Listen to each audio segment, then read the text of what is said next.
Hi, my name is Mark Adams, and welcome to the Private Label Report. This is a podcast where I invite you into my office and we talk about all things Amazon private label selling. Pull up a chair. Let's get started.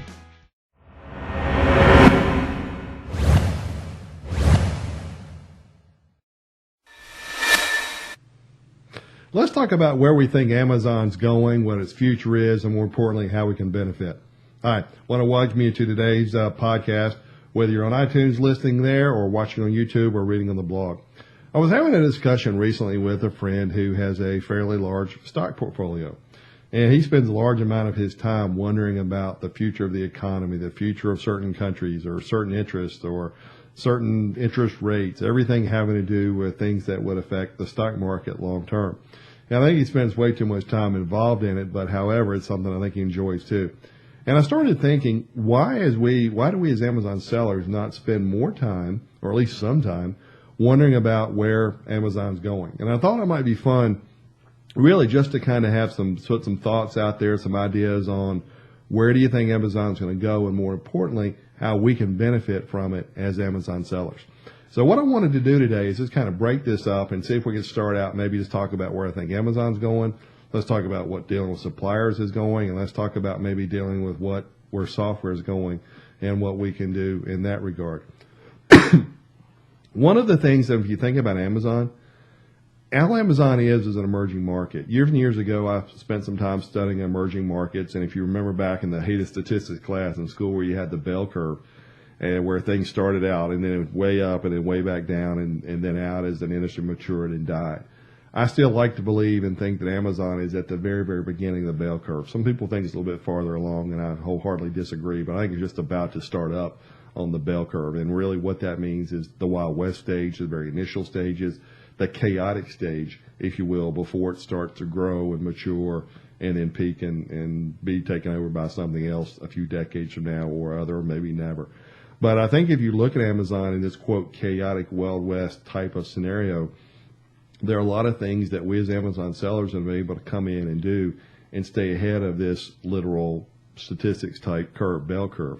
And I think part of that is because it's always easier to play offense than defense. And I think in this case, as Amazon continues to mature, I think their algorithms are going to get better to where we're not going to be able to do promotions and get reviews and different things like that to be able to move in your listings as quickly. I think they'll factor that in. However, I think they will take into account and reward you as they do now, continue to reward you even more for being a seller who has good pictures and has good copies, and ultimately all that leads to conversion rates. I think as weaker sellers start to fall out, you're going to see the stronger sellers continue to get stronger. There's a belief I have that's kind of funny is that most sellers on Amazon are on the most powerful drug in the world, which is hopium. They'll go get a product, they'll get it listed, and then just hope everything works.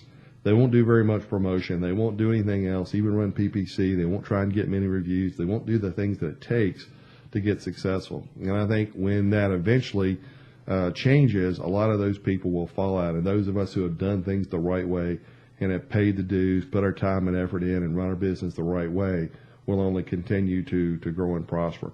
I don't see a lot of fundamental changes coming with Amazon, other than I think more and more people are going to continue to buy from Amazon. Over Christmas of 2015, I read a report that Amazon added over 3 million new Amazon Prime buyers to their company.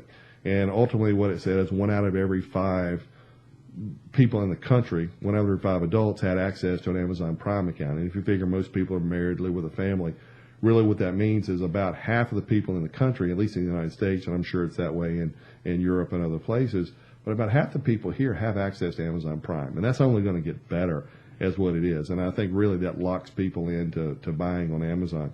But more importantly, that means more and more people are going to buy online. The same article said said now that like 1 out of every 10 people, or 1 out of every 10 purchases is made online. In the next 5 years, it was predicted that was going to double to 2 out of every 10. 20% of all sales are going to be made online. More and more of those percentages, I think, are going to be in Amazon. So if we were to put the Swami hat on or have the crystal ball here, I think it's only going to be, Amazon's only going to continue to dominate the online marketplace. So ultimately, I think we're all in the right place at the right time. From a supplier standpoint, I think it's easy to realize right now it's even more chaotic than it is dealing with Amazon. Every time I take a group of buyers to China and we go to the Canton Fair, you just see the desire to want to be able to sell their products to those of us in the Western world, but they're really not quite sure how to go about it. A little bit of a language issue, a little bit of a technology issue in putting up websites that communicate to us well in the United States. And I've already come across several people who are literally trying to bridge that divide by helping them make more Western-type websites where we can order products easier and understand their pricing structures a little bit easier and break down some of the barriers of things. I think as language continues to be, different languages continue to go through translators and different things, I think it will make it easier to communicate with suppliers. So I think probably overall, the biggest change is going to come from how we communicate with our suppliers. Right now, even Skype has released something a few months ago where if I'm speaking in English, it will, in wording like closed caption on the TV on the bottom of the screen, print out in Chinese what I'm saying. If they're speaking in Chinese on my screen, it will print out what they're saying in English. So the first step to being able to have some of these better language barriers go, or these different language barriers go away, I think is really very, very close on the horizon. And I think international payments from being able to buy things will become smoother. I think ultimately the process of dealing with these Chinese suppliers, it's just going to become drop dead easy. It's fairly easy now, but it's going to come or get significantly easier going forward. I think as China continues to have more and more smaller manufacturers, and I've studied a little bit of their economy, and these factories, these abilities to own their own companies is getting easier all the time. And obviously China's a communist country. That's really the government, but they really almost have a capitalist economy, and they're realizing that's where their growth is going to come from in the 21st century. And they're empowering all of these people in these small towns to start these factories.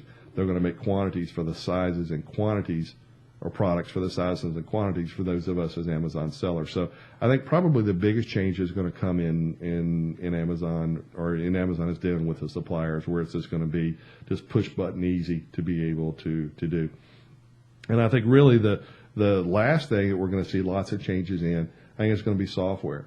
When I started private labeling 25 years ago, there was no software even. There were no computers. But even as I started as an Amazon seller a few years ago, there was really no software. The industry was not big enough, nor was it mature enough to be able to have software to do things. Then you started having some keyword research. Then we've had some software come out, things like Jungle Scout, where you can literally be able to determine how well a product is selling and get some sales estimations on what that is. They've just come out with a product now that will help you actually pick products based on certain filtering that you do and certain criteria. So, I mean, all types of things are coming along those lines. Jungle Scout has just upgraded their products a lot, by the way. And if you want to take a look at Jungle Scout, I've actually made an arrangement with Jungle Scout to get a discount. So just go to junglescout.com/Mark, and they'll take 10% off your software that you want to order. I think I've got my first cold of the year, so forgive me for coughing. But I think the other thing that's going to happen is that as people continue to have bigger and bigger Amazon-type companies, you're going to see more software that's going to help you manage inventory, much like a traditional retail store has a lot of different SKUs and different management things in place.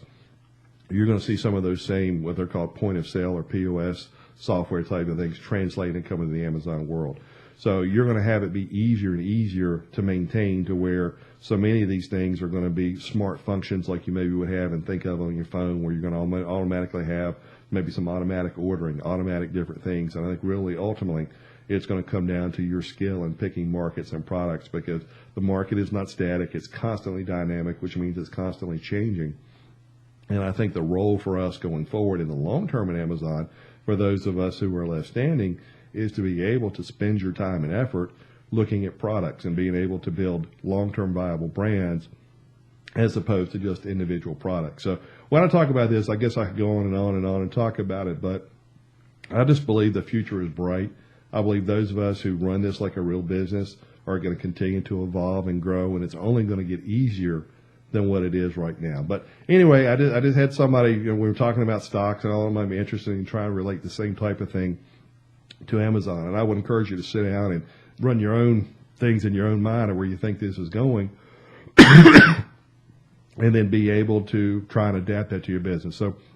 So maybe I won't cough on you again. Let's go ahead and end this, and I thank you for being here. See you next time.